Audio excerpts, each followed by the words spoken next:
들키면 안 돼요. 제가 조심할게요. 며느리의 전화 통화를 우연히 들었습니다. 매일 오후 2시 30분이면 문을 꼭꼭 잠그고 다락방으로 올라가는 며느리 다락에서 들려오는 소리가 저를 혼란스럽게 했습니다. 미안해요. 정말 미안해요.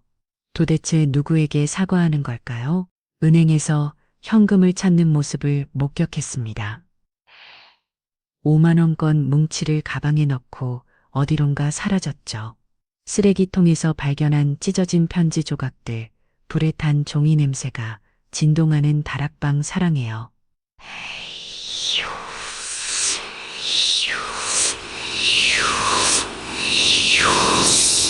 며느리 정은이의 애절한 목소리를 들었습니다. 새벽 2시, 저는 똑똑히 봤습니다. 부엌칼을 들고 다락으로 올라가는 며느리의 뒷모습을 아들이 출장을 간 그날 밤. 저는 며느리의 방에서 열쇠를 훔쳤습니다. 떨리는 손으로 다락방 문을 열었을 때 저는 큰 충격에 몸이 굳었습니다. 아들이 없을 때만 다락방에 몰래 올라가 문을 잠그는 며느리. 과연 그곳에는 어떤 광경이 기다리고 있었을까요? 사연 시작하기 전에 무료로 할 수 있는 구독과 좋아요 부탁드립니다. 따뜻한 마음으로 잠깐 꼭꼭 눌러주시면 틀림없이 좋은 일이 찾아올 거예요. 오늘도 그 시간이 다가오고 있습니다. 거실 시계가 오후 2시 20분을 가리키자 저는 본능적으로 몸을 움츠렸습니다. 신문을 든 손이 미세하게 떨렸죠. 며느리 정은이가 부엌에서 설거지를 마무리하는 소리가 들렸습니다. 그릇이 부딪히는 소리, 수도꼭지가 닫히는 소리, 그리고 고치작들. 그 이상한 의식 2시 30분 정확했습니다. 초단위까지 맞아떨어지는 그 정확성이 오히려 섬뜩했어요. 정은이가 앞치마를 벗어걸면서 계단 쪽을 흘끔 바라봤습니다. 그 눈빛에는 묘한 긴장감이 서려 있었죠. 마치 누군가에게 들킬까봐 조심하는 사람처럼. 아버님 잠시 위에 올라갔다 올게요. 늘 하는 말이었습니다. 하지만 오늘따라 그 목소리에는 평소와 다른 떨림이 있었어요. 저는 신문에서 눈을 떼지 않은 채 고개만 끄덕였습니다. 그래, 천천히 다녀와. 정은이의 발걸음이 계단을 오르기 시작했습니다. 한 계단, 이 계단 평소보다 조심스러운 발걸음이었죠. 마치 무언가 귀중한 것을 품고 있는 사람처럼 2층 복도를 지나 다락으로 향하는 좁은 계단 앞에서 발걸음이 멈췄습니다. 철컥 자물쇠가 열리는 소리, 그 소리가 들린 건 한 달 전부터였습니다. 아들 상우가 출근한 뒤에만 정은이는 다락으로 올라갔어요. 처음엔 대수롭지 않게 여겼죠. 계절이 바뀌니 옷을 정리하나 보다. 혹은 쓰지 않는 물건들을 치우나 보다 하고 생각했습니다. 하지만 매일이었습니다. 비가 오나 눈이 오나 월요일이나 일요일이나 상우가 나간 지 정확히 30분 후 정은이는 다락으로 올라갔습니다. 그리고 한두 시간씩 그곳에 머물렀죠. 처음 이상함을 느낀 건 열흘쯤 지났을 때였습니다. 우연히 2층에 올라갔다가 다락에서 들려오는 소리를 들었거든요. 속삭이는 듯한 목소리, 종이를 넘기는 소리, 무언가를 옮기는 듯한 작은 소음들. 그날 저녁, 저는 조심스럽게 물었습니다. 정은아, 다락에 뭐 특별한 게 있니? 요즘 자주 올라가는 것 같던데. 정은이의 손이 순간 멈췄습니다. 젓가락을 준 손이 미세하게 떨렸죠. 하지만 곧 아무렇지 않은 듯 미소를 지었습니다. 그 미소가 어딘가 부자연스러웠어요. 아, 그냥 정리할 게 있어서요. 오래된 물건들이 많아서 천천히 정리하고 있어요. 상우는 밥만 먹고 있었습니다. 아내 대답에 관심조차 없는 듯 했죠. 저는 더 묻지 않았습니다. 하지만 그날부터 정은이의 행동을 주의 깊게 관찰하기 시작했어요. 아내 순자가 떠난 지 이제 1년이 되어 갑니다. 가슴 한쪽이 아직도 텅 비어 있는 것 같았죠. 40년을 함께 산 사람이 갑자기 사라진다는 건 마치 몸의 일부를 잃어버린 것과 같았습니다. 순자는 늘 말했어요. 여보, 정은이가 와서 얼마나 다행인지 몰라요. 우리 상우가 좋은 며느리 만났어. 정말 그랬습니다. 정은이는 좋은 며느리였어요. 고아원에서 자랐다는 말을 처음 들었을 때 순자의 눈에는 눈물이 맺혔죠. 아이고, 우리 정은이가 얼마나 고생했을꼬. 그날부터 순자는 정은이를 침달처럼 아겠습니다. 지금도 정은이는 변함없이 살갑습니다. 아침마다 따뜻한 국을 끓여주고 빨래도 정성껏 해주고 집안일도 깔끔하게 해냅니다. 하지만 다락에서도 소리가 났습니다. 뭔가를 끌어당기는 소리, 작은 한숨 소리, 그리고 희미하게 들려오는 목소리. 너무 작아서 알아들을 수는 없었지만 분명 혼자 말이 아니었습니다. 누군가와 대화하는 듯한 어강이었죠. 가슴이 처령했습니다. 정은이가 다락에서 누군가와 통화를 하고 있는 걸까요? 하지만 왜 굳이 다락에서, 그것도 상우가 없을 때만. 며칠 전 정은이가 다락으로 올라갈 때 손에 뭔가를 들고 있는 걸 봤습니다. 작은 상자 같았어요. 혹은 봉투였을 수도 있고요. 너무 빨리 지나가서 정확히 보지는 못했지만 분명 뭔가를 숨기듯 품에 안고 있었습니다. 그리고 또 하나 이상한 점이 있었죠. 다락 문에 달린 자물쇠. 그 자물쇠는 한 달 전에 새로 달린 것이었습니다. 정은이가 직접 사와서 달았죠. 아버님, 다락에 중요한 물건들이 있어서 자물쇠를 달았어요. 라고 했을 때 저는 그저 고개를 끄덕였습니다. 하지만 지금 생각해보니 이상했어요. 다락에 목을 중요한 게 있다고. 더 이상한 건 열쇠였습니다. 정은이는 그 열쇠를 항상 몸에 지니고 다녔어요. 목걸이처럼 목에 걸고 다니거나 주머니 깊숙이 넣어두거나. 한 번은 정은이가 목욕하러 들어간 사이에 그 열쇠를 봤는데 평범한 자물쇠 열쇠가 아니었습니다. 뭔가 특별해 보이는 오래된 열쇠 같았죠. 시계를 봤습니다. 3시 10분. 정은이가 다락에 올라간 지 40분이 지났습니다. 보통은 1시간에서 2시간 정도 있다가 내려왔죠. 내려올 때의 정은이는 늘 이상했습니다. 눈가가 빨갛게 부어 있거나 표정이 몽롱하거나 혹은 묘하게 들떠 있거나. 한 번은 정말 이상한 일이 있었습니다. 상우가 회식이 취소되어 일찍 들어온 날이었죠.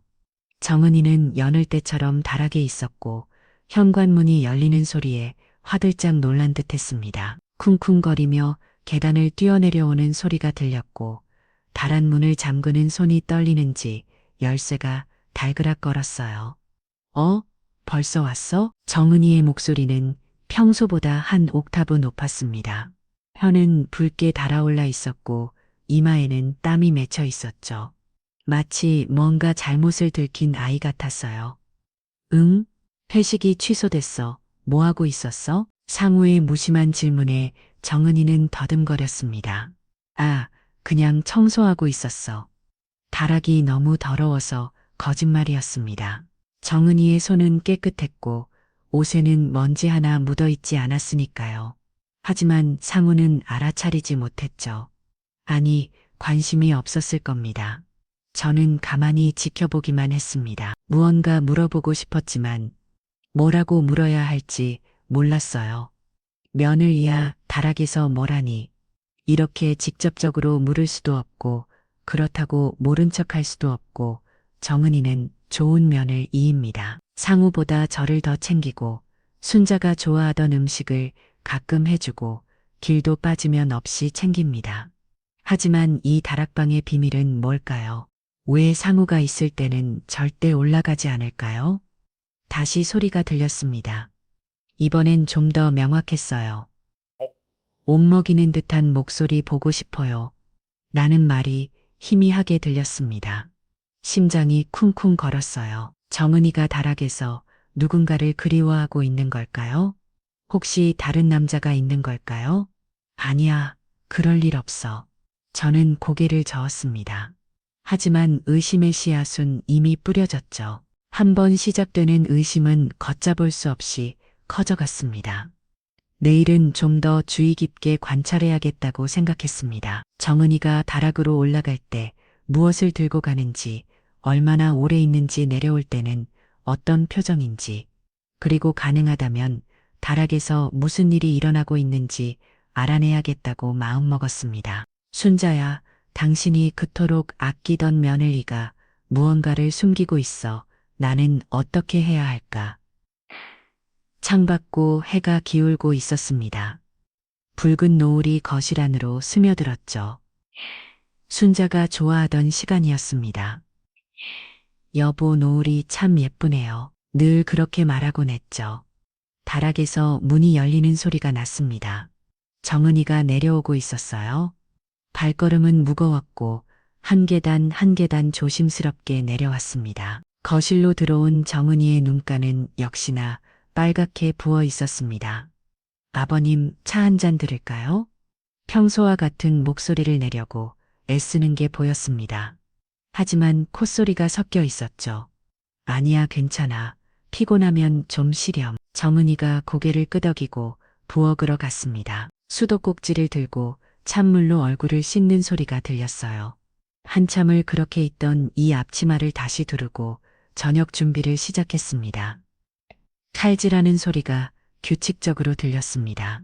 똑똑똑, 평소와 다른 없는 일상의 소리였지만 오늘따라 그 소리마저도 의미심장하게 들렸어요. 정은이의 손목에서 무언가 반짝였습니다. 팔찌? 아니었어요. 목에 걸고 있던 열쇠줄이 옷 밖으로 나온 것이었죠. 정은이는 재빨리 그것을 옷안으로 집어넣었습니다. 그 짧은 순간 열쇠에 뭔가 작은 장식이 달려있는 걸 봤어요. 하트 모양 같기도 하고 너무 빨리 지나가서 확실하지 않았습니다. 저녁을 먹는 동안 정은이는 평소보다 말이 없었습니다. 상우는 여전히 무심했죠. 회사 이야기만 늘어놓으며 밥을 먹었습니다. 아, 맞다. 다음 주에 이틀 정도 집안 출장 가야 될 것 같다. 상훈의 말을 정은이의 손이 잠깐 멈췄습니다. 그리고는 작게 그래요. 라고만 답했죠. 왜 그 순간 정은이의 눈에 묘한 빛이 스쳐 지나갔을까요? 밤이 깊어졌습니다. 침대에 누워서도 잠이 오지 않았어요. 천장을 바라보며 오늘 있었던 일들을 되짚어 봤습니다. 정은이의 규칙적인 다락방 출입, 새로 단 자물쇠, 늘 몸에 지니고 다니는 열쇠, 다락에서 들려오는 울먹이는 소리, 그리고 보고 싶어요. 라는 말, 퍼즐 조각들이 하나씩 맞춰지는 것 같으면서도 전체 그림은 여전히 보이지 않았습니다. 혹시 정은이가 상훈 몰래 다른 남자를 만나고 있는 건 아닐까? 다락방은 그 증거들을 숨기는 장소일 수도 있어. 편지나 선물 같은 것들. 그래서 상우가 있을 때는 절대 올라가지 않는 거야. 아니면 더 나쁜 경우도 있을 수 있었습니다. 정은이가 무언가 불법적인 일에 연루되어 있다면 다락에서 태우는 듯한 냄새가 가끔 났던 것도, 작은 상자들을 들고 올라가는 것도, 현금을 자주 찾는 것도 모두 설명이 될 수 있었죠. 순간 순자의 얼굴이 떠올랐습니다. 여보, 정은이 잘 부탁해요. 그 아이 겉으로는 씩씩해 보여도 속은 여린 아이예요. 순자의 마지막 부탁이었습니다. 병상에서 제 손을 꼭 잡고 했던 말이었죠. 그때 정은이는 복도에서 울고 있었어요. 차마 병실로 들어오지 못하고 그런 정은이가 나쁜 일을 할 일 없어. 하지만 말이죠. 사람은 누구나 비밀을 가지고 있습니다. 겉으로 보이는 모습이 전부가 아니라는 걸 70평생을 살면서 너무나 잘 알고 있었어요. 기기, 내일은 더 적극적으로 나서야겠다고 결심했습니다. 정은이가 다락에 올라가면 조심스럽게 계단 가까이 가서 소리를 들어봐야겠어요. 가능하다면 살짝 문틈으로 들여다볼 수도 있겠죠. 비겁한 짓이라는 건 알지만 이대로 모른 척할 수는 없었습니다. 순자를 위해서라도, 상호를 위해서라도, 그리고 정은이 자신을 위해서라도 진실을 알아야 했어요. 창밖에서 바람 소리가 들렸습니다. 오래된 이 집은 바람이 불면 비겁거리는 소리를 냈죠. 마치 집 전체가 신을 마는 것처럼. 그 소리를 들으며 문득 생각했습니다. 이 집도 비밀을 알고 있을까? 다락방에서 무슨 일이 일어나고 있는지 이 낡은 벽들은 다 보고 있을까? 그날 밤 저는 새벽 3시가 넘어서야 겨우 잠들 수 있었습니다. 꿈속에서 순자를 만났어요. 순자는 아무 말 없이 저를 바라보기만 했습니다. 그 눈빛이 무언가를 말하려는 것 같았지만 무엇인지는 알 수 없었죠. 아침에 눈을 떴을 때 마음은 이미 정해져 있었습니다. 오늘부터 정은이를 감시하기로 한 것이죠. 비열하다고 해도 어쩔 수 없었어요. 진실을 알아야만 했으니까요. 3일째였습니다. 정은이를 의식적으로 관찰하기 시작한 지 4월이 지났고 의심은 확신으로 변해가고 있었어요. 오늘도 어김없이 2시 30분 정은이가 다락으로 향했습니다. 이번엔 달랐죠. 손에 든 건 분명 핸드폰이었어요. 계단 아래에서 숨을 죽이고 기다렸습니다. 심장이 쿵쿵 걸었어요. 70평생 이렇게 비열한 짓을 해본 적이 없었는데 지금 저는 며느리를 몰래 감시하고 있었습니다. 부끄러웠지만 멈출 수 없었어요. 10분쯤 지났을까요? 힘이 아기의 목소리가 들려왔습니다. 처음엔 혼자 말인 줄 알았어요. 하지만 아니었습니다. 억양이 달랐거든요. 누군가와 대화하는 목소리였습니다. 보고 싶어요. 가슴이 철렁했습니다. 그 목소리에는 간절함이 묻어 있었어요. 그리움이 가득했죠. 누구를 그렇게 보고 싶어 하는 걸까요? 상우가 아닌 다른 누군가를 오늘도 당신 생각만 해요. 이번엔 더 명확했습니다. 떨리는 목소리, 울먹이는 듯한 톤, 그리고 당신이라는 호칭. 며느리가 시아버지 앞에서는 절대 하지 않을 그런 부드러운 목소리였어요. 다리에 힘이 풀렸습니다. 계단 난간을 잡지 않았다면 주저앉았을 거예요. 우리 정은이가 정말로 다른 남자를 만나고 있는 걸까요? 조심스럽게 한 계단 더 올라갔습니다. 비그도 오래된 나무 계단이 신음했어요. 숨이 멎는 듯 했습니다. 다락에서의 목소리가 뚝 끊겼거든요. 혹시 들켰나 한참을 그대로 서 있었습니다. 다시 목소리가 들렸어요. 안도의 한숨이 나왔죠. 네, 알아요. 조심하고 있어요. 아무도 모를 거예요. 아무도 모를 거라니 그 말이 뇌리에 박혔습니다. 정은이는 무언가를 숨기고 있었어요.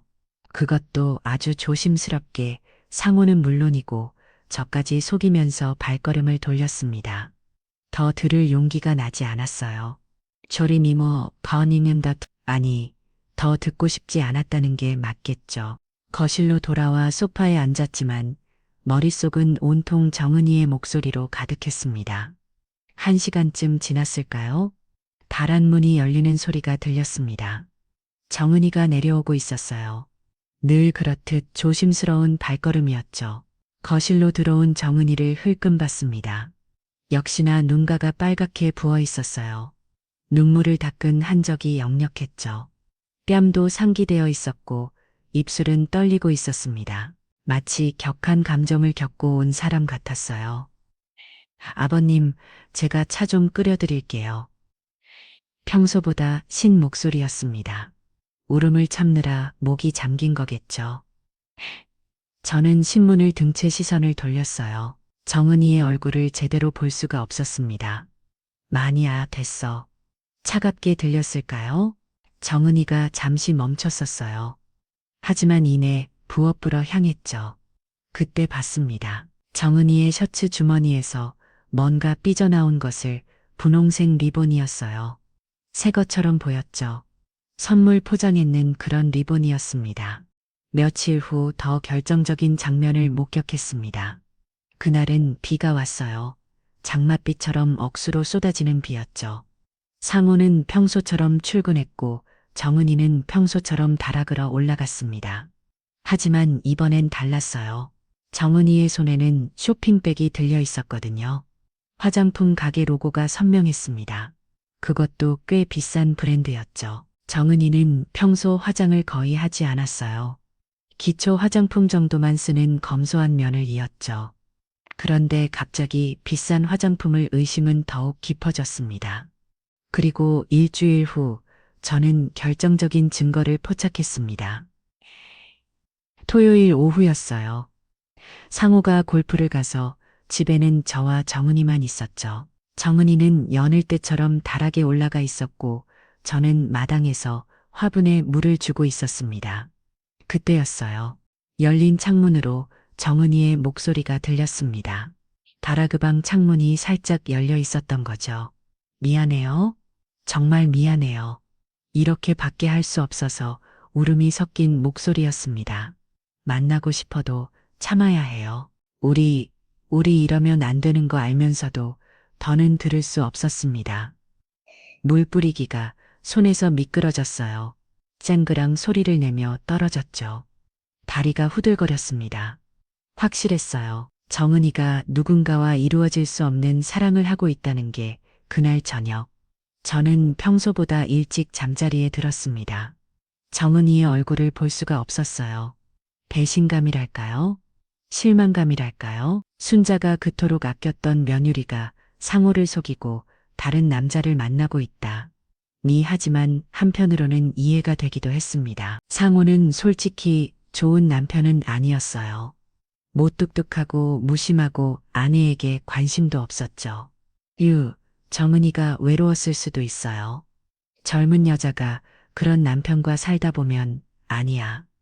그래도 그렇지 저는 다시 고개를 저었습니다. 어떤 이유로도 분류는 정당화될 수 없었어요. 더구나 순자가 그렇게 악한 며느리가 다음날 저는 오랜 친구 영수근을 만났습니다. 영수가 요즘 젊은 며느들이 많이 변했다며 영수근 차를 마시다가 저를 많이 봤어요. 왜 무슨 일 있어? 아니 그냥 요즘 뉴스 보니까 불륜이니 뭐니 그런 게 많더라고. 영숙이 고개를 끄덕였습니다. 그러게 말이야. 우리 때는 상상도 못했는데 요즘은 핸드폰이니 뭐니 해서 만나기도 쉽고 숨기기도 쉽다잖아. 왜 혹시 정은이가 아니야? 너무 급하게 부인했나 봐요. 영숙이 의미심장한 눈빛으로 저를 봤습니다. 영철아, 뭔가 있으면 말해. 우리가 나며 도와줄 수 있으면 도와줄게. 저는 한참을 망설였습니다. 그리고 조심스럽게 입을 열었어요. 정은이가 좀 이상해. 매일 다락방에 올라가서 한두 시간씩 있거든. 그것도 상호 없을 때만 영숙의 표정이 심각해졌습니다. 다락방에서 뭘 하는데 모르겠어. 그런데 가끔 울음소리도 들리고 누구랑 통화하는 것 같기도 하고 세상에 영숙이 탄시했어요. 그거 확실히 수상하네. 혹시 다른 남자가 있는 거 아닐까? 요즘 그런 경우 많다던데. 다락방을 아직 도로 쓰는 거야. 증거물도 거기 숨기고 가슴이 콩 내려앉았습니다. 제가 생각한 것과 똑같은 말을 영숙도 하고 있었어요. 한번 확인해 봐야 하지 않을까. 이대로 두면 안 될 것 같은데 영숙의 말이 맞았습니다. 이대로 둘 수는 없었어요. 상호를 위해서라도 죽은 순자를 위해서라도 집으로 돌아오는 길 마음이 무거웠습니다. 정말로 다락방 문을 열어봐야 할까요? 정은이의 비밀을 파헤쳐야 할까요? 하지만 그것 말고 다른 방법이 있을까요? 현관문을 열고 들어가니 정은이가 저녁 준비를 하고 있었습니다.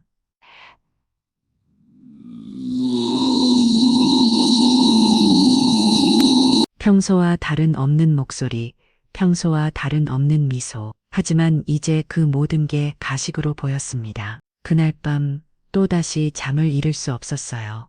내일은 정말로 확인해야겠다고 마음먹었습니다. 상호가 출장을 간다고 했으니 절호의 기회였죠. 정은이가 다락에 올라가면 저도 따라 올라가서 문을 열어볼 거예요.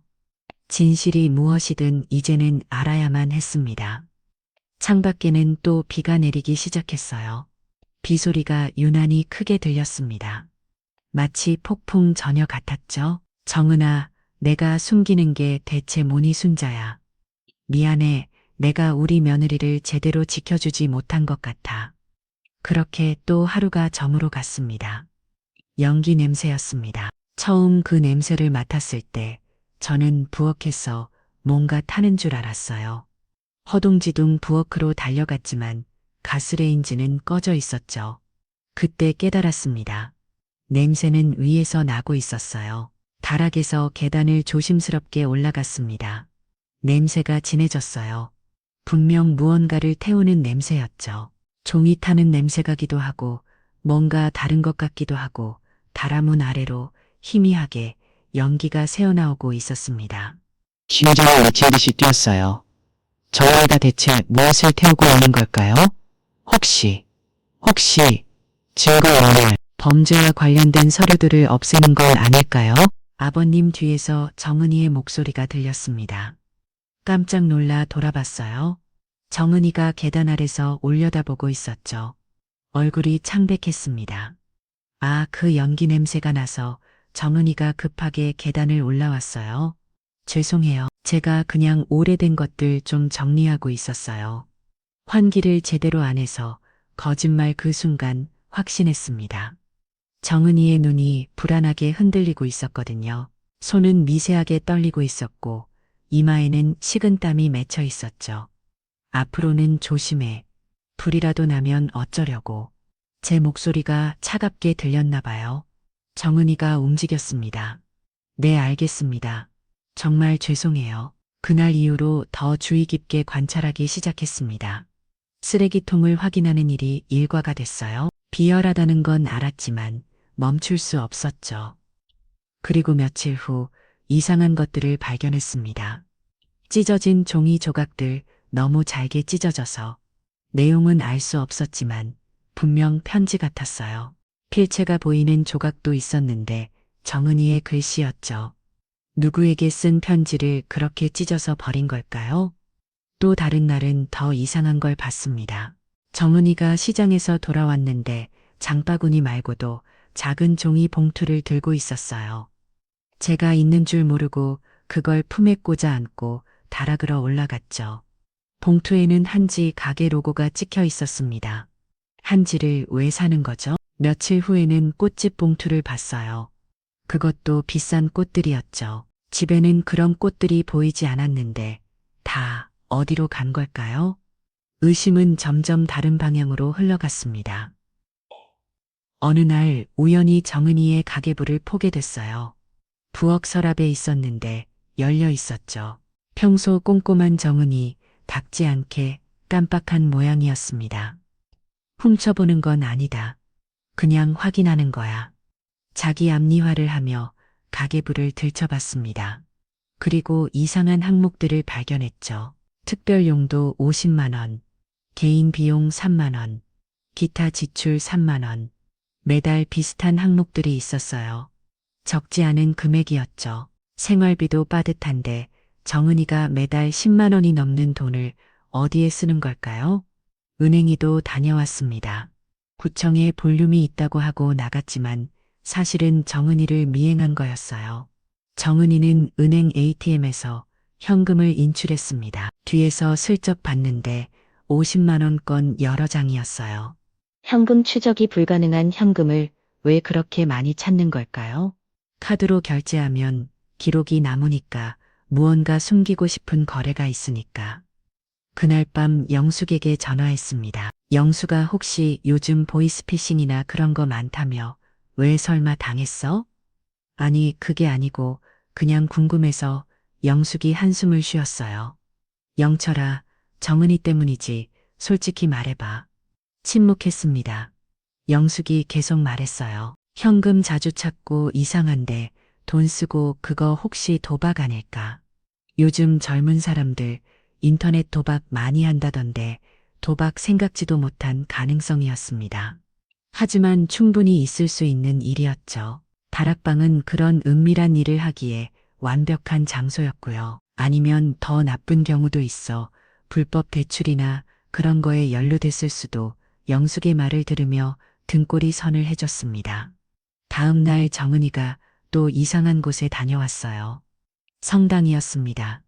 정은이는 종교가 없었어요. 순자도 저도 교회나 성당은 다니지 않았고 상우도 마찬가지였죠. 그런데 갑자기 성당을 멀리서 지켜봤습니다. 정은이는 성당에서 1시간쯤 있다가 나왔어요. 나올 때 손에는 작은 봉투가 들려 있었죠. 누군가를 만난 걸까요? 아니면 거기서 무언가를 받은 걸까요? 집으로 돌아온 정은이는 곧바로 다락으로 올라갔습니다. 그날따라 다락에 더 오래 있었어요. 3시간이 넘도록 내려오지 않았죠. 가끔 발자국 소리가 들렸고 무언가를 옮기는 듯한 소리도 났습니다. 저녁 무렵 정은이가 드디어 내려왔습니다. 얼굴이 초췌해 보였어요. 눈 밑에는 다크서클이 짙어고 입술은 말라 있었죠. 무엇보다 눈빛이 뭔가에 쫓기는 사람 같은 눈빛이었습니다. 에이, 정은아, 요즘 무슨 일이? 조심스럽게 물었습니다. 정은이가 깜짝 놀란 듯 저를 봤어요. 아, 아니에요. 왜요? 아니, 그냥 얼굴이 많이 피곤해 보여서 정은이가 억지로 웃었습니다. 요즘 잠을 잘 못 자서 그런가 봐요. 괜찮아요. 거짓말증이 속으로 그렇게 생각했습니다. 정은이는 분명 무언가에 연루되어 있었어요. 그것도 아주 심각한 일에 그날 밤 다락에서 또 이상한 소리가 들렸습니다. 뭔가 무거운 것을 끌고 가는 소리, 그리고 콩하는 둔탁한 소리. 도대체 거기서 무슨 일이 벌어지고 있는 걸까요? 새벽 2시쯤이었을 거예요. 화장실에 가려고 일어났는데 복도에서 발자국 소리가 들렸습니다. 조심스럽게 문을 열고 내다봤어요. 정은이었습니다. 잠옷차림으로 다락 계단을 올라가고 있었어요. 한 손에는 무언가를 들고 있었는데 칼 부어 칼처럼 보였습니다. 온몸에 소름이 돋았어요. 한밤중에 칼을 들고 다락으로 올라가는 면을 이건 정말 심상치 않았습니다. 혹시 거기서 무슨 끔찍한 일을 아냐? 설마 고개를 저었지만 불안은 가시지 않았어요? 30분쯤 후에 정은이가 내려왔습니다. 손에는 아무것도 없었죠. 칼은 어디에 둔 걸까요? 다음 날 아침 부어 칼을 확인했습니다. 제자리에 있었어요. 하지만 뭔가 이상했죠. 칼날이 평소보다 더 깨끗했습니다. 마치 열심히 닦은 것처럼 이제 정말로 확인해야 할 때가 온 것 같았습니다. 정은이가 뭘 숨기고 있던 이대로 둘 수는 없었어요. 만약 정말로 범죄에 연루되어 있다면 우리 가족 전체가 위험해질 수도 있었으니까요. 상우의 출장이 며칠 앞으로 다가왔습니다. 그때가 기회였어요. 정은이가 다락에 올라가면 저도 따라 올라가서 문을 열어볼 거예요. 무엇이 있던 이제는 알아야만 했습니다. 진실이 무엇이든 말이죠. 그날의 전화 통화를 잊을 수가 없습니다. 정은이는 거실에서 통화를 시작했어요. 처음엔 평범한 대화인 줄 알았죠. 하지만 제가 들어오자 갑자기 목소리를 낮추더니 부엌으로 자리를 옮겼습니다. 호기심이 발동했어요. 조심스럽게 부엌 가까이 다가갔습니다. 신문을 든 채 무심한 척했지만 온 신경은 정은이의 목소리에 집중되어 있었죠. 네, 준비됐어요. 내일 가져갈게요. 심장이 콩 내려앉았습니다. 무엇을 준비했다는 걸까요? 어디에 가져간다는 걸까요? 정은이의 목소리는 평소와 달랐어요. 조심스러웠고 긴장되어 있었죠. 아니에요. 들키지 않을 거예요. 제가 조심하고 있어요. 들키지 않을 거라니.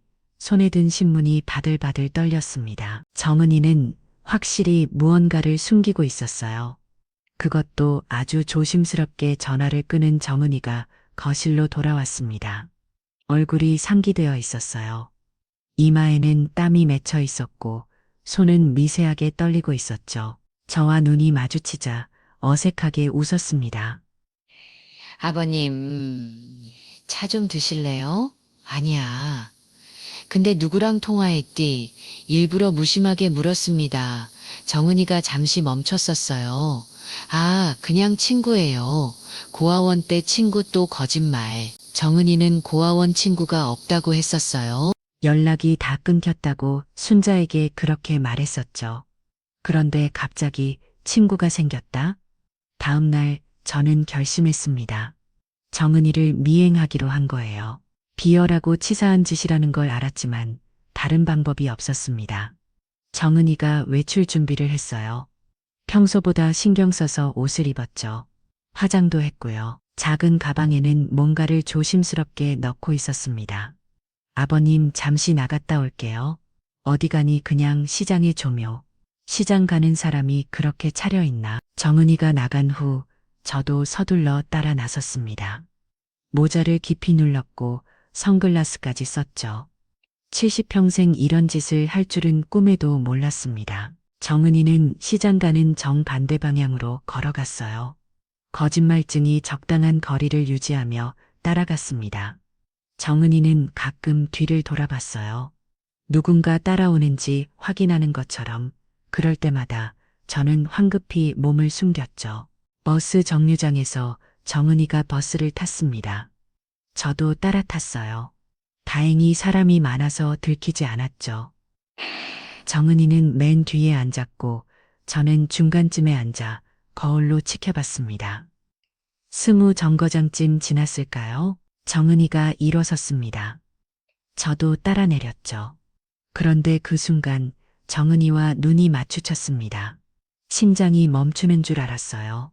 정은이의 눈이 커졌습니다.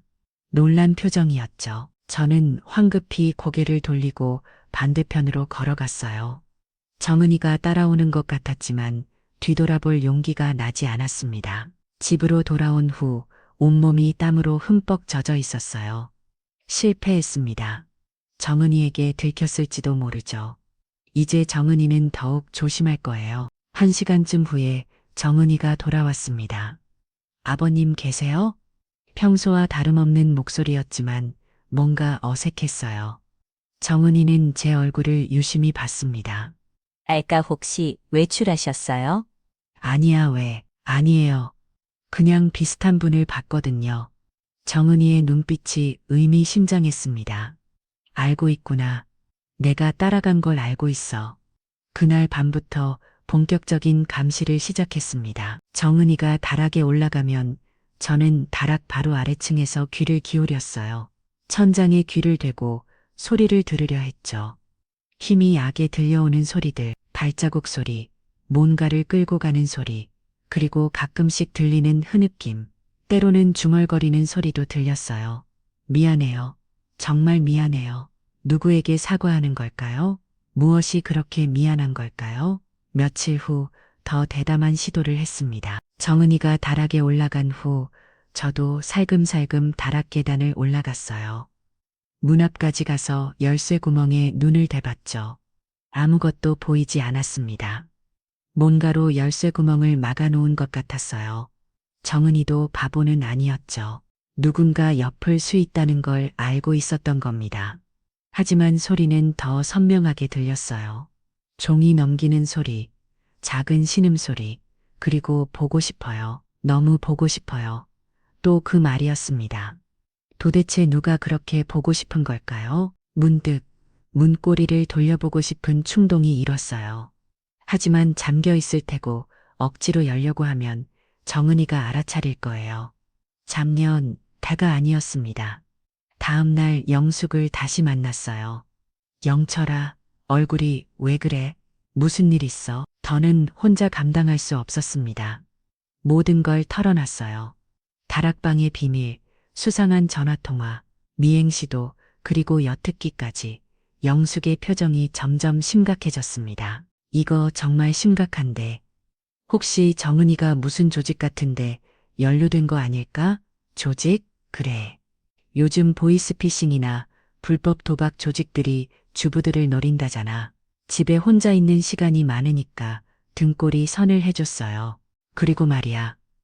그렇게 조심하고 비밀스러운 건 뭔가 큰일에 연루됐다는 증거야.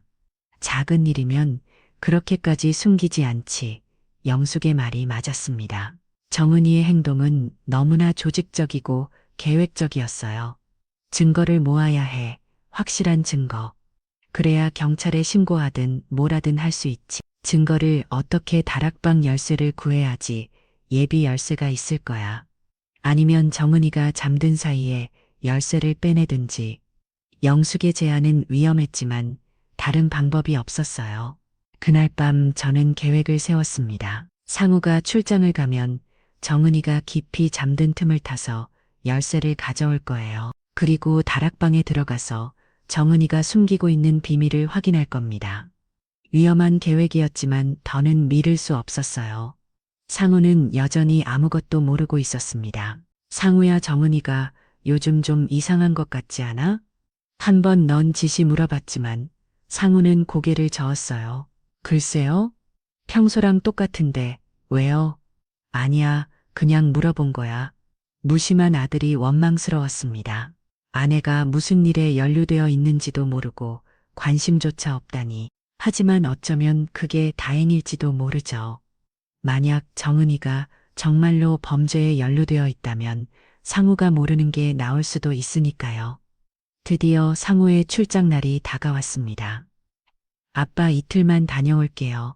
정은이 잘 부탁드려요. 상우가 떠나고 집에는 저와 정은이만 남았습니다.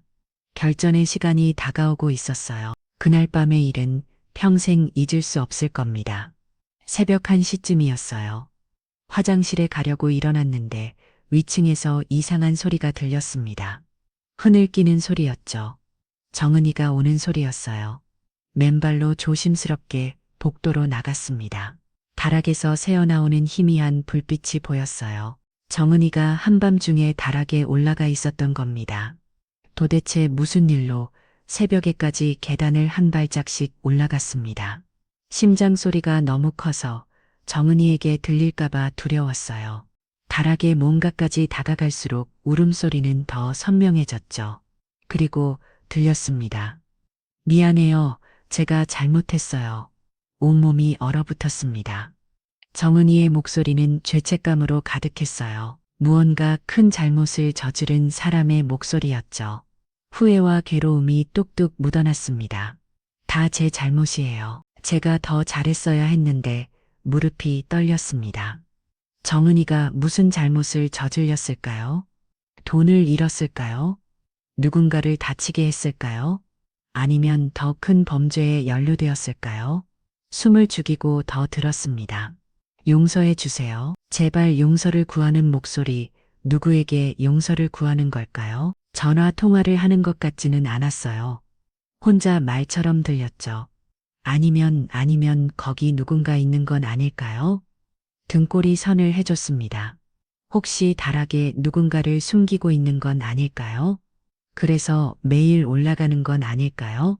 음식을 가져가고 돈을 쓰고 미친 생각이라고 스스로를 다그쳤지만 불안은 가시지 않았어요.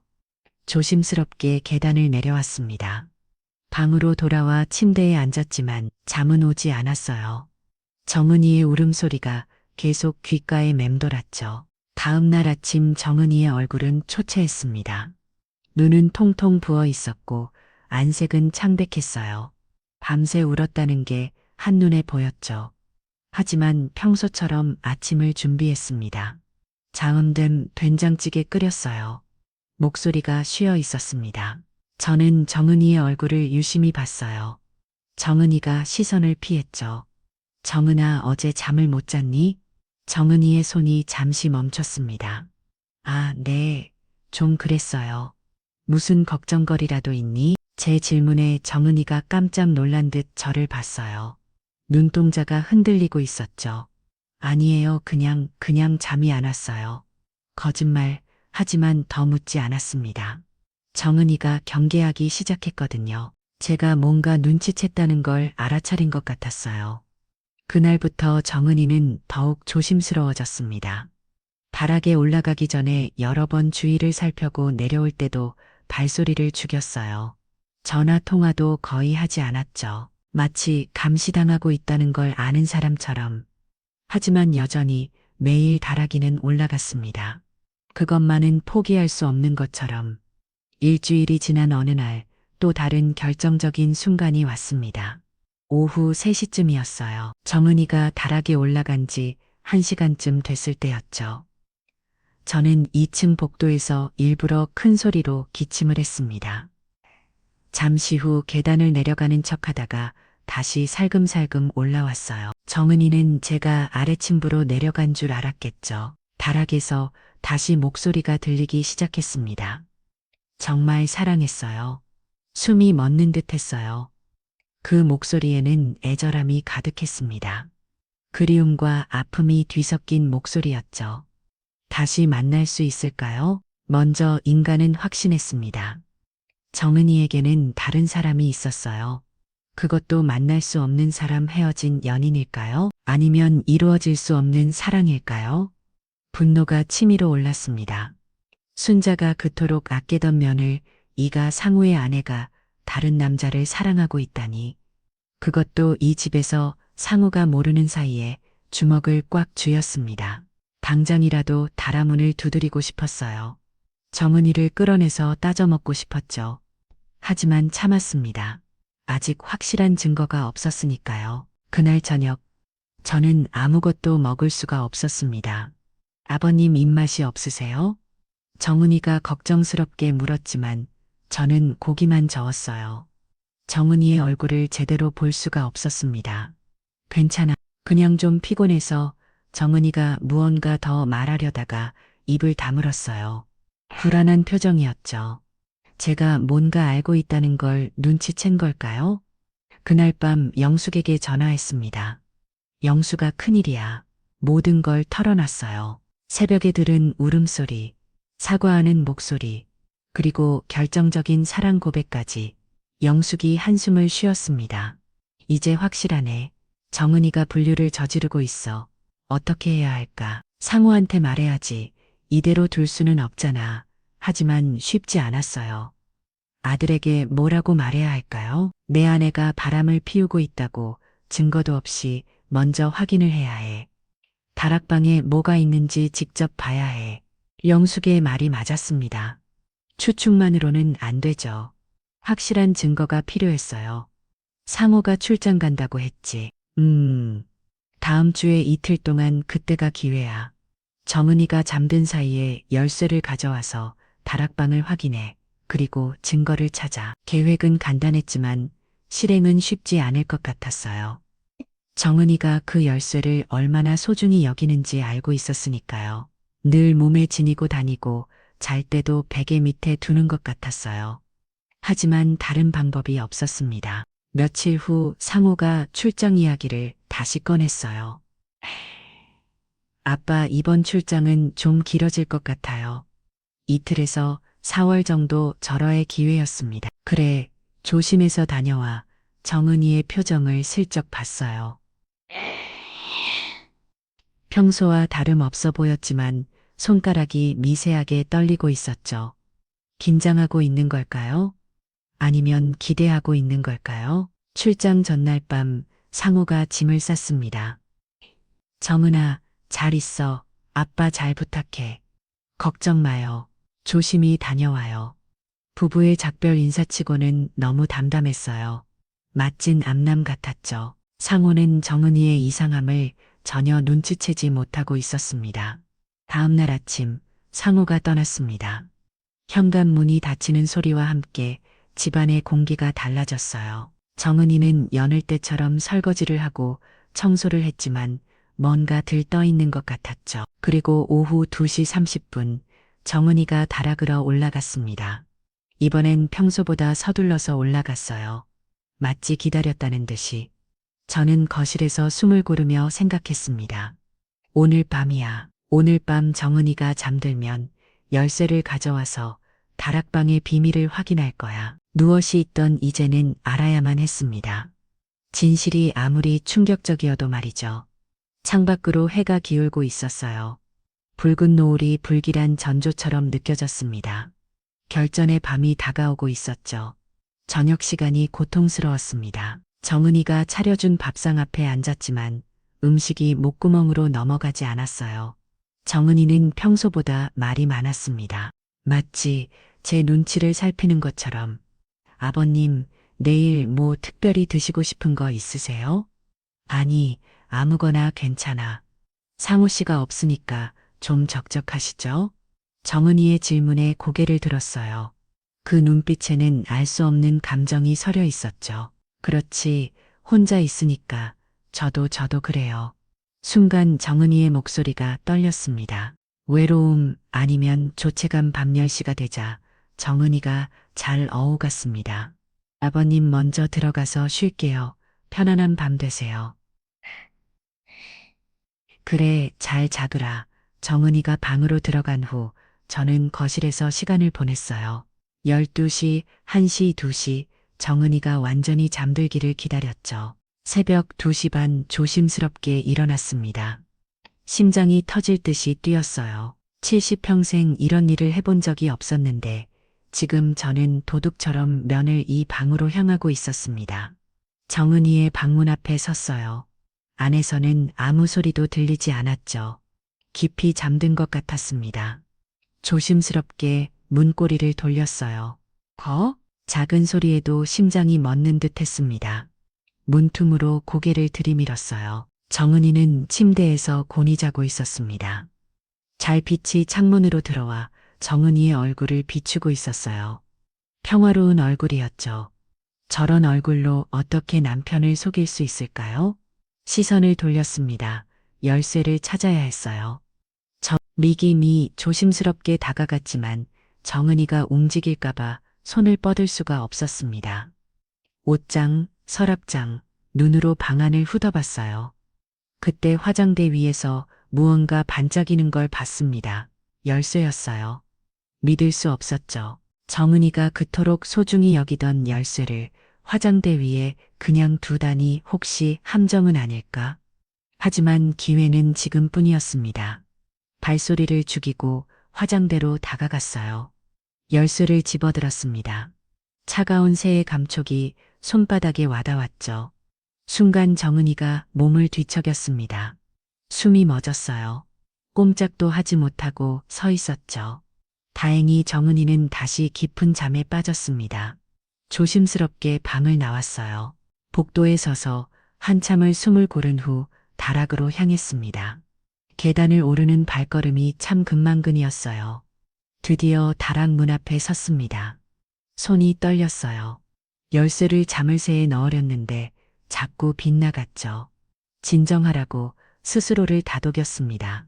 철컥, 자물쇠가 열렸어요. 이제 문을 열기만 하면 됩니다. 정은이가 그토록 숨기려 했던 비밀을 확인할 수 있었죠. 하지만 선택 문고리를 돌릴 수가 없었습니다. 두려웠어요. 안에서 무엇을 발견하게 될지. 만약 정말로 정은이가 범죄에 연루되어 있다면, 다른 남자와의 증거들이 가득하다면 심호흡을 했습니다. 이미 여기까지 왔어요. 돌아갈 수는 없었죠. 문고리를 잡았습니다. 차가운 금속의 감촉이 현실을 일깨워줬어요. 이건 꿈이 아니었습니다. 천천히, 아주 천천히 문고리를 돌렸어요. 빚을 더 오래된 문이 소리를 냈습니다. 멈췄다가 다시 밀었어요.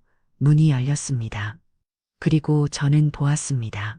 어둠 속에서 희미한 불빛이 보였습니다. 문틈으로 새어나오는 그 빛은 따뜻했어요. 촛불인가 아니면 작은 전등인가 조심스럽게 문을 더 밀었습니다. 그리고 저는 얼어붙었습니다. 예상했던 것과는 전혀 완전히 다른 광경이 펼쳐져 있었거든요. 다락방 한쪽 벽에는 사진들이 가득했습니다. 크고 작은 액자들이 정성스럽게 걸려 있었죠. 그 사진들의 주인공은 순자였습니다. 제 안에 순자의 사진들이었어요. 젊었을 때의 순자 결혼식 사진, 상호를 안고 있는 순자, 그리고 정은이와 함께 찍은 사진들까지 다리에 힘이 풀렸습니다. 사진들 아래에는 작은 탁자가 놓여 있었어요.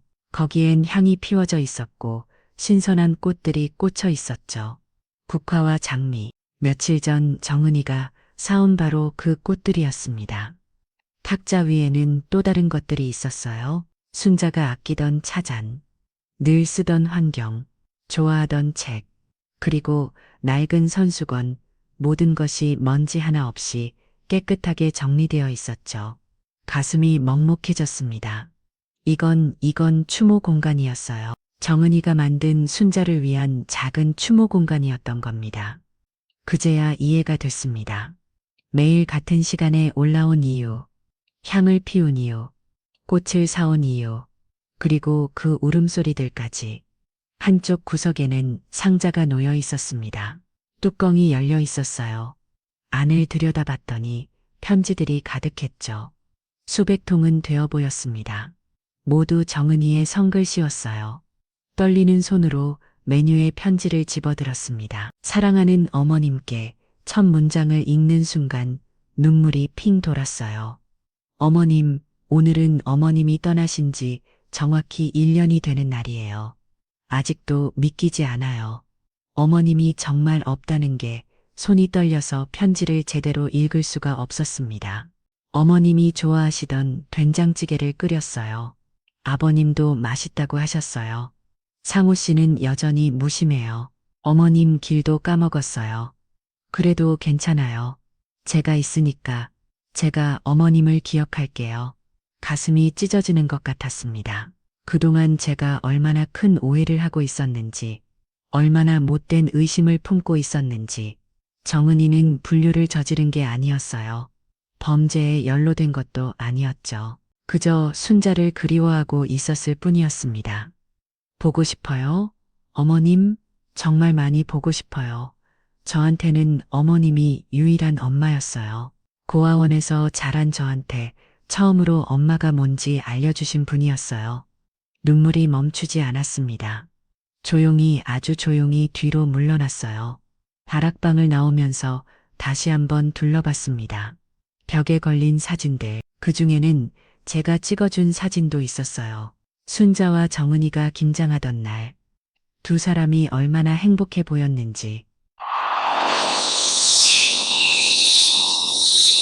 내가 와줘서 내가 살았다. 순자의 마지막 말이 떠올랐습니다. 그때는 그냥 하는 말인 줄 알았어요. 하지만 아니었죠. 순자에게 정은이는 정말 소중한 딸이었던 겁니다. 조심스럽게 문을 닫았습니다. 자물쇠를 다시 잠그고 계단을 내려왔어요. 다리가 후들거렸습니다. 저 책감에 가슴이 무너져 내리는 것 같았죠. 정은이의 방으로 갔습니다. 열쇠를 원래 자리에 돌려놓아야 했어요. 다행히 정은이는 여전히 깊이 잠들어 있었습니다. 화장대 위에 열쇠를 살며 신호왔어요. 그때 정은이의 얼굴을 자세히 봤습니다. 잠든 얼굴도 슬픔이 묻어 있었어요. 눈가에는 말라붙은 눈물 자국이 있었죠. 매일 밤 울면서 잠드는 거구나. 순자를 그리워하면서 방을 나와 제 방으로 돌아왔습니다. 침대에 앉아 한참을 멍하니 있었어요. 지난 몇 주 동안의 일들이 판호를 마처럼 스쳐 지나갔죠. 의심했던 모든 것들이 이제는 다르게 보였습니다. 다락에서 들렸던 울음소리는 순자를 그리워하는 울음이었고, 미안해 오라는 말은 먼저 떠난 시어머니에 대한 죄책감이었던 거예요. 보고 싶어요.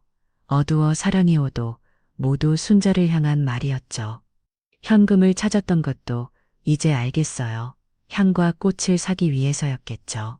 카드로 사면 상우가 알아챌 수도 있으니까. 정은이는 혼자서 조용히 시어머니를 추모하고 싶었던 겁니다. 한지를 샀던 것도 편지를 쓰기 위해서였고, 성당에 간 것도 아마 순자를 위해 기도하러 간 거였을 텐데요. 모든 퍼즐이 맞춰졌습니다. 그리고 저는 깨달았어요.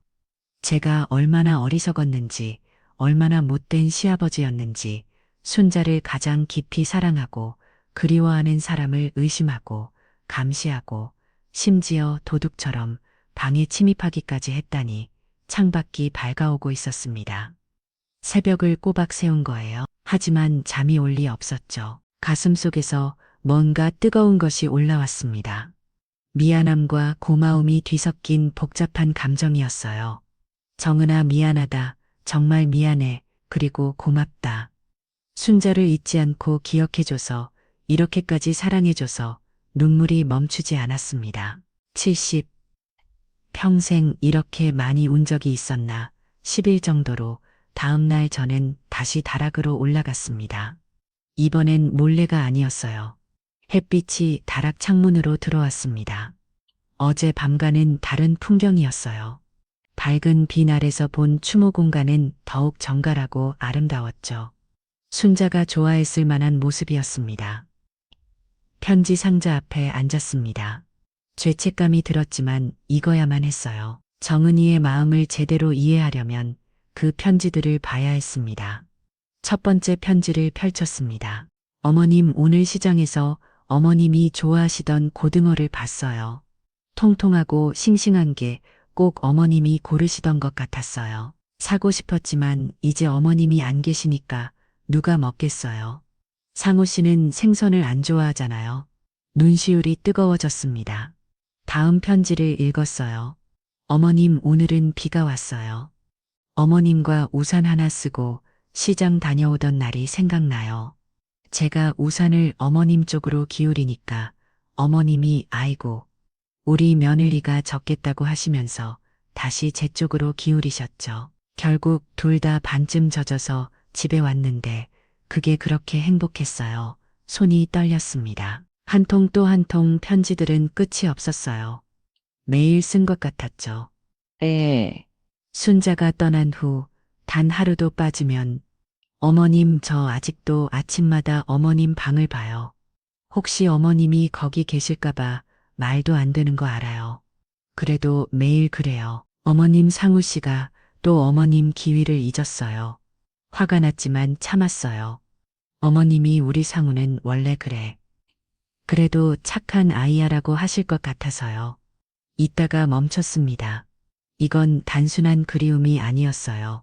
정은이에게 순자는 정말로 어머니였던 겁니다. 의율이 그때 한 통의 편지가 눈에 들어왔습니다. 다른 편지들보다 오래되어 보였어요. 조심스럽게 펼쳤습니다. 어머님, 저 정은이에요. 아직 어머님이라고 부르기가 어색해요. 28살까지 그런 호칭을 써본 적이 없어서요. 고아원에서는 다들 선생님이라고 불렀거든요. 엄마가 뭔지, 엄마라는 단어가 얼마나 따뜻한지 몰랐어요.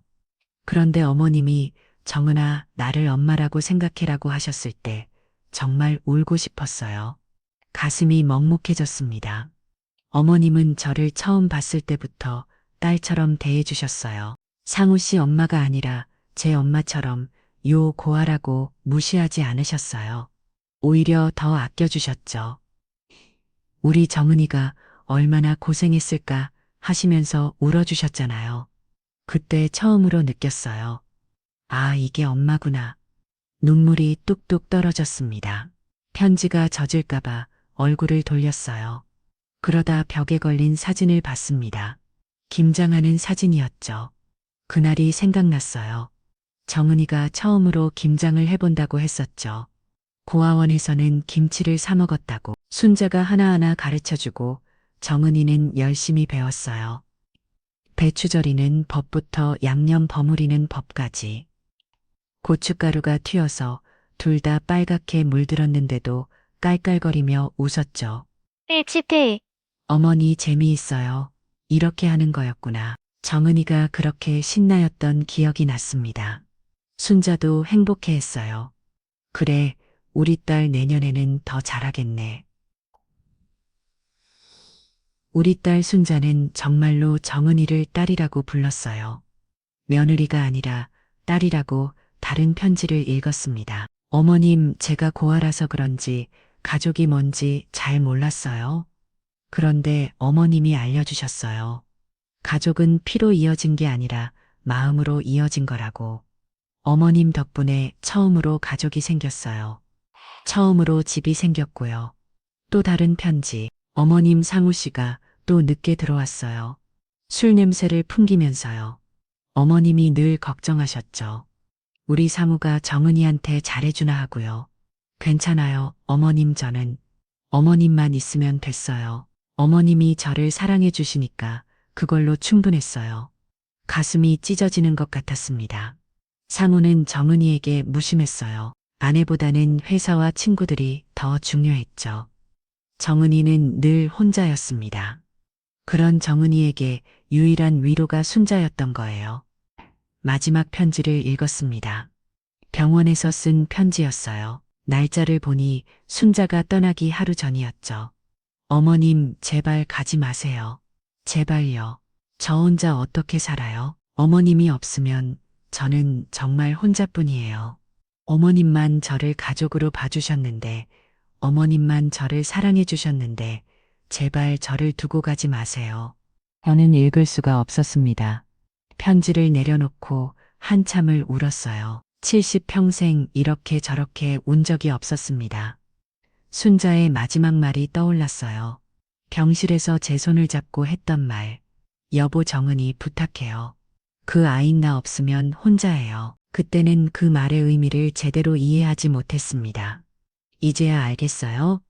정은이에게 순자는 전부였던 거예요. 유일한 가족이고 유일한 안식처였던 거죠. 그런데 저는 뭘 했나요? 그런 정은이를 의심하고 감시하고 도둑이나 범죄자 취급했어요. 순자를 가장 사랑하고 그리워하는 사람을 말이죠. 상후보다 정은이가 더 깊이 슬퍼하고 있었습니다. Yêu non. Yêu non. 사모님고 돌아가신 후 일주일 만에 일상으로 돌아갔어요. 가끔 생각날 때만 엄마 보고 싶네 하고 말죠.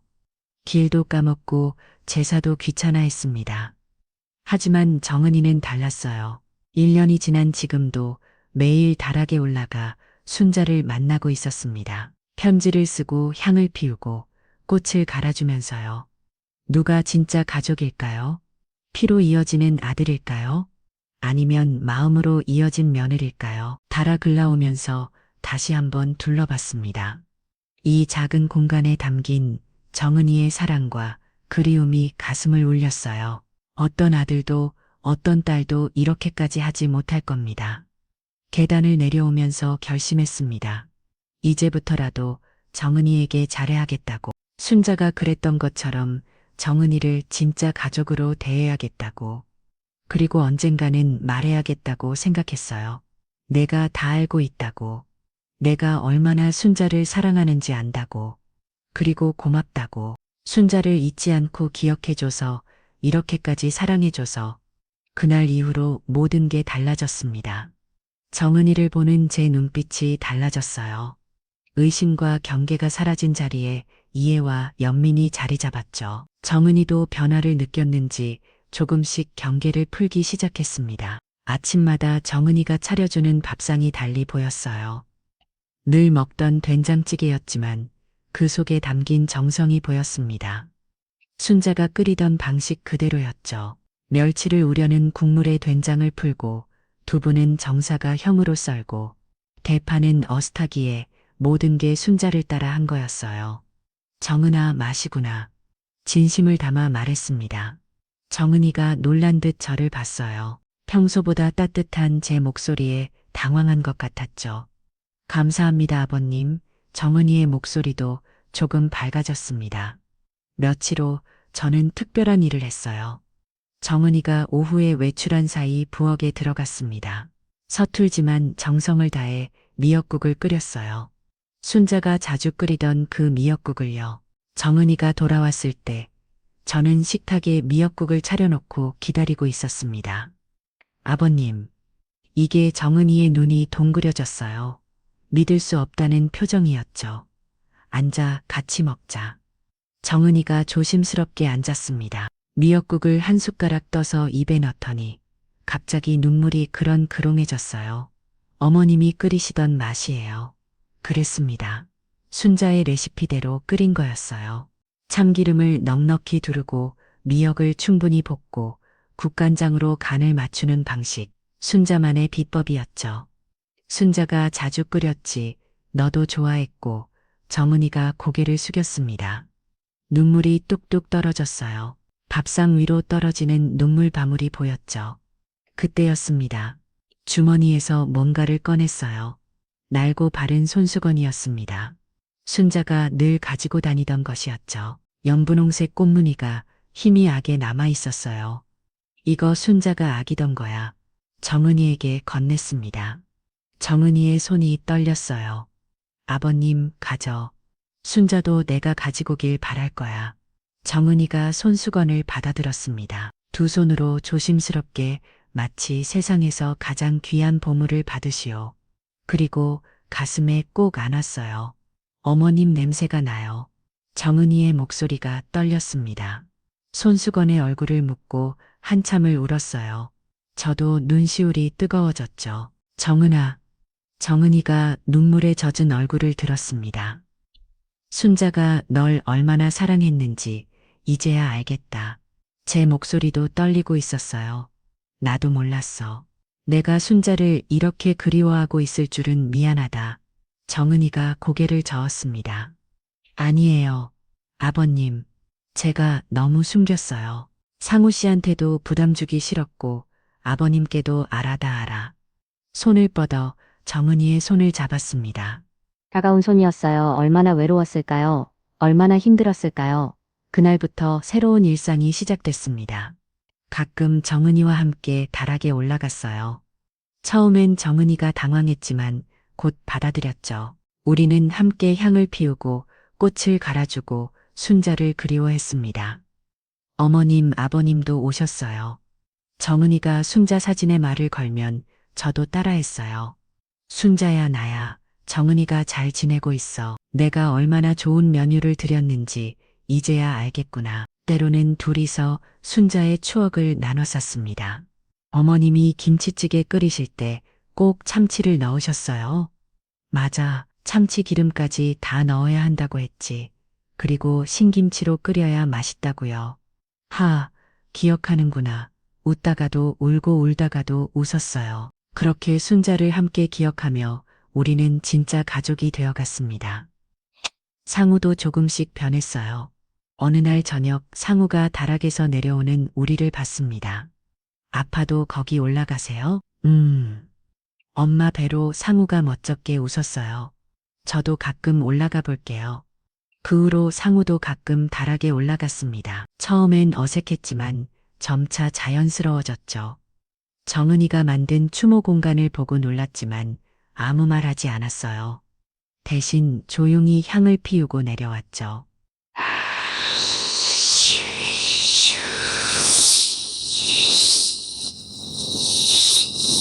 엄마를 이렇게 기억해줘서 정은이가 놀란 듯 상우를 봤어요. 상우가 먼저 정은이를 안았습니다. 서툴고 어색했지만 진심이 담긴 포옹이었죠. 계절이 바뀌었습니다. 이제 우리 집은 예전과 달라졌어요. 순자가 없는 빈자리는 여전히 크지만 그 빈자리를 함께 채워가고 있었죠. 정은이는 더 이상 혼자 울지 않았습니다. 슬플 때는 제게 와서 말했어요. 아버님, 어머님이 보고 싶어요. 그러면 저는 정은이의 어깨를 토닥했죠. 나도야, 우리 같이 보고 싶어 하자. 순자의 길이 다가왔습니다. 이번엔 상우도 잊지 않았어요. 온 가족이 함께 준비했죠. 정은이가 순자가 좋아하던 음식들을 준비하고 상우가 과일을 사오고 저는 순자가 좋아하던 막걸리를 준비했습니다. 다락방에서 조촐한 제사를 지냈어요. 향냄새가 가득한 그곳에서 우리 새 순자를 추억했습니다. 눈물도 흘렸지만 웃음도 있었어요. 순자가 좋아했을 모습이었죠. 어머님, 저희 잘 지내고 있어요. 정은이가 순자 사진에 말했습니다. 이제 외롭지 않아요. 아버님이 계시고 상우 씨도 많이 변했어요. 어머님이 늘 바라시던 대로 우리 가족이 됐어요. 맞았습니다. 우리는 가족이 됐어요. 피로 이어진 가족이 아니라 순자를 사랑하는 마음으로 이어진 가족. 서로를 이해하고 아는 진짜 가족이 됐습니다. 창밖으로 노을이 지고 있었어요. 순자가 좋아하던 붉은 노을이었죠. 저는 생각했습니다. 순자가 하늘에서 우리를 보고 있다면 분명 웃고 있을 거라고. 정은아, 내 아버님 고맙다. 정은이가 따뜻하게 웃었습니다. 순자를 닮은 미소였어요. 때로는 의심이 이해로 바뀝니다. 오해가 사랑으로 바뀌기도 하죠. 그리고 진정한 가족은 피가 아니라 마음으로 만들어진다는 걸 이제야 깨달았습니다. 순자야, 내가 남긴 가장 큰 선물은 정은이었어. 고마워, 정말 고마워. 우리는 때로 보이는 것만으로 성급한 판단을 내리곤 합니다. 의심의 눈으로 바라보면 모든 행동이 수상해 보이죠.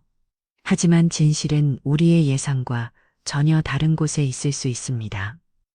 며느리가 간직한 것은 불륜이나 범죄가 아닌 시어머니를 향한 깊은 사랑과 그리움이었습니다. 진정한 가족은 혈연이 아닌 서로를 아끼는 마음으로 만들어진다는 것을 이 이야기가 보여줍니다. 여러분의 주변에도 겉으로는 알 수 없는 아픔을 품고 사는 누군가가 있을지 모릅니다. 여러분도 오해로 인해 진심을 몰라줬던 순간이 있으셨나요? 여러분의 생각을 댓글로 편하게 나눠주세요. 함께 해주셔서 진심으로 감사합니다. 다음 영상에서 또 뵙겠습니다.